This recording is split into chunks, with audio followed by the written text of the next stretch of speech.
नमस्कार, मैं रविश Kumar. NEET UG के नतीजों को लेकर सवालों के अंबार लग गए हैं। कहते कि पेपर लीक प्रूफ नहीं हुआ है, पर सीजीआई साहब ने बार-बार ये बोला कि हम ये सारी चीजें दिखा रही है कि पेपर लीक तो हुआ है। इस बात को आप डिनाई मत करो। इट्स टाइम कि हम एक्सेप्ट करना स्टार्ट करें। नमस्कार दोस्तों, प्री मेडिकल नीट एग्जाम के रिजल्ट्स को लेकर पूरे देश भर में इतना पैसा मुझे दिया है, मैं एनडीए की जिम्मेदार अधिकारियों से बेहतर ढंग से इन एग्जाम्स को ऑर्गेनाइज करा। एनडीए जय हिंद दोस्तों।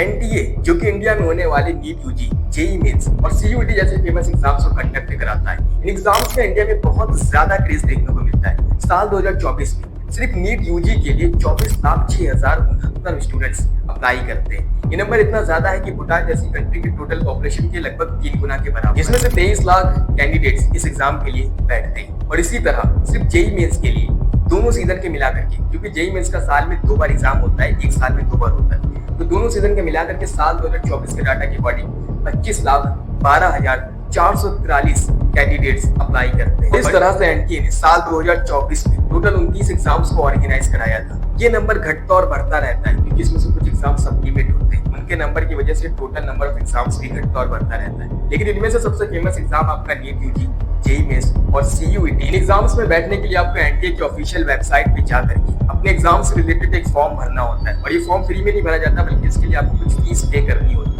साल 2024 में अगर नीट यूजी का फीस स्ट्रक्चर देखा जाए तो कुछ इस तरीके से था।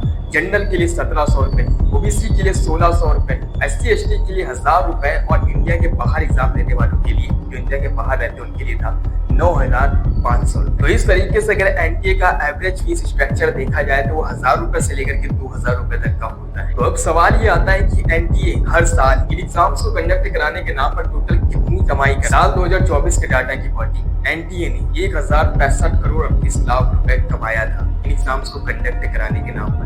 ये डाटा आपको जनरली मिल जाएगा, गूगल पे सिंपली जाकर सर्च करना होगा कि एनटीए ने साल 2024 में कितना कमाया, तो आपको जनरली इसका आंसर मिल जाएगा। ये अमाउंट इतना ज्यादा है कि अगर इसको इंडिया की टोटल पॉपुलेशन से डिवाइड किया जाए तो इंडिया के हर एक नागरिक को 7 रुपए 40 पैसे मिल जाएंगे। ये इतने पैसे हैं जितने पैसों के लिए हम लोग सड़क पे किसी रिक्शे वाले से या सब्जी वालों से घंटों बहस कर रहे हैं। इसमें से 1020 करोड़ 35 लाख रुपए एग्जाम्स को कंडक्ट कराने के नाम पर खर्च कर दिया जाता है और बाकी के 45 करोड़ 3 लाख रुपए बचते हैं।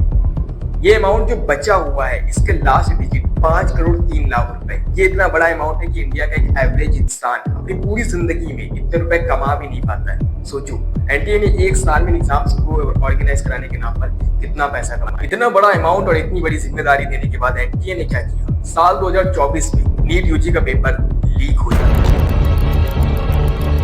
साल 2024 में राजस्थान के जयपुर में नीट यूजी का एग्जाम देने जा रहे 2 कैंडिडेट्स का एक ट्रक हादसे में मौत हो जाती है। इस देश में किसी वीआईपी की एंट्री से लगभग 1 हफ्ते पहले से ही सड़कों पर सिक्योरिटी लगा दी जाती है और ट्रैफिक वगैरह को कंट्रोल कर लिया जाता है। तो फिर नीट यूजी के एग्जाम से पहले ऐसा क्यों नहीं किया जाता है?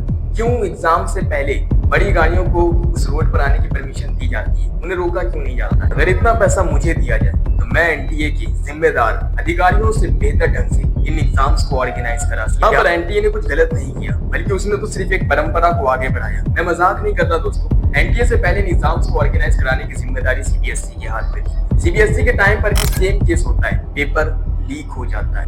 इसकी वजह से सीबीएसई और स्टूडेंट्स के बीच में विवाद पैदा हो जाता है। अपने बचाव में सीबीएसई का कहना था कि मेरे ऊपर ना बर्डन ज्यादा है, मुझे ना बहुत सारे एग्जाम्स ऑर्गेनाइज कराने होते हैं।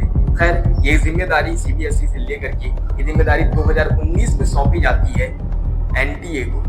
एनटीए को इन एग्जाम्स की जिम्मेदारी देने का सीधा सा मकसद था कि इन एग्जाम्स में ट्रांसपेरेंसी आएगी। ट्रांसपेरेंसी। चलो कोई नहीं, अब तक जो हुआ सो हुआ। लेकिन अब साल 2025 में एनटीए स्टूडेंट्स का भरोसा वापस से जीतेगा और स्टूडेंट्स के साथ समझौता करेगा।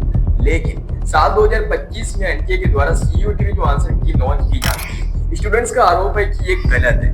स्टूडेंट्स ने तो यहाँ तक कहा है कि पर आंसर रॉन्ग होने पर वो 200 रुपए की बिड तक लगाने के लिए तैयार है। लेकिन अभी तक एनटीए की तरफ से इसका कोई जवाब देखने को नहीं। और इस तरह साल 2025 में एनटीए के द्वारा एक बार फिर से स्टूडेंट्स का भरोसा तोड़ दिया जाता है। तो मैं स्टूडेंट्स से कहना चाहूंगा कि आपको हमेशा प्लान बी या प्लान सी रखना चाहिए अपने फ्यूचर के बारे में। कभी भी किसी एक चीज के ऊपर डिपेंड ना रहो कंप्लीटली।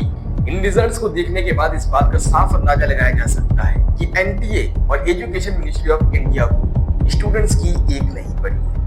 तो मैं स्टूडेंट्स से पूछना चाहूंगा, क्या आपको ऐसे सिस्टम पर भरोसा करके इन एग्जाम्स की प्रिपरेशन करनी चाहिए? क्या आपको सही मायनों में जेईई या नीट जैसे एग्जाम्स को देना चाहिए? सोचो अगर सिर्फ एक साल कोई भी स्टूडेंट्स एनटीए के द्वारा लिए जाने वाले किसी भी एग्जाम को नहीं देता है, किसी भी एग्जाम के लिए अप्लाई नहीं करता है, तो एनटीए का इससे कितना बड़ा नुकसान होगा। एनटीए का एक बड़ा सोर्स ऑफ इनकम रुक जाएगा, तो अपने आप एनटीए के स्टूडेंट की बात माननी ही पड़ेगी। सोचो उन इंस्टीट्यूट और कोचिंग सेंटर्स के बारे में जो इन एग्जाम्स की प्रिपरेशन कराने के नाम पर स्टूडेंट से अच्छी खासी फीस वसूलते हैं, उनका कितना नुकसान होगा। जब कोई स्टूडेंट तैयारी ही नहीं करता तो फीस क्यों देगा भाई। तो इस तरीके से हम एनटीए के इस सिस्टम में एक बदलाव ला सकते हैं। इसके लिए मैं कहानी सुनाना चाहूंगा आकांक्षा सिंह की। याद करो सन 2022 से पहले एनडीए यानी कि नेशनल डिफेंस एकेडमी के मेडिकल टेस्ट के लिए मेल और फीमेल दोनों ही के लिए मेल डॉक्टर्स हुआ करते थे, लेकिन आकांक्षा सिंह ने इस चीज के खिलाफ आवाज उठाई। उनका कहना था कि फीमेल कैंडिडेट्स के लिए फीमेल डॉक्टर्स ही होने चाहिए, और इस तरीके से वह एनडीए में एक नई बदलाव की मांग करती है। बाद में खैर वो चीज में जीत भी जाती है और एनडीए को उनकी बात माननी पड़ती है, और सन 2022 के बाद से अब तक एनडीए में फीमेल कैंडिडेट्स के लिए फीमेल डॉक्टर्स ही है। लेकिन इस बीच उनकी एज लिमिट निकल जाती है एनडीए ज्वाइन करने की, और इस तरीके से उनका एनडीए को ज्वाइन करने का सपना टूट जाता है। लेकिन उन्होंने इस तरीके से एनडीए का खुद का सपना तो तोड़ दिया, लेकिन लाखों महिलाओं को उनका हक दिला दिया। अब फैसला आपके हाथ में। आप किन लोगों की भीड़ में शामिल होना चाहेंगे? उन लोगों की भीड़ में जो अपने सपनों को पूरा करने में लगे रहते हैं, या उन लोगों की भीड़ में जो दूसरों के सपना पूरा करने में, उनका हक दिलाने में एक मसीहा बनकर के सामने आते हैं। अभी प्रेजेंट टाइम पर अगर आप एनटीए से उन लोगों का हक दिलाने में कामयाब होते हैं जिनके साथ एनटीए ने गलत किया है, उन स्टूडेंट्स का भरोसा जीत लेते हैं, तो आप भी एक नए बदलाव की वजह बन सकते हैं। तब तक के लिए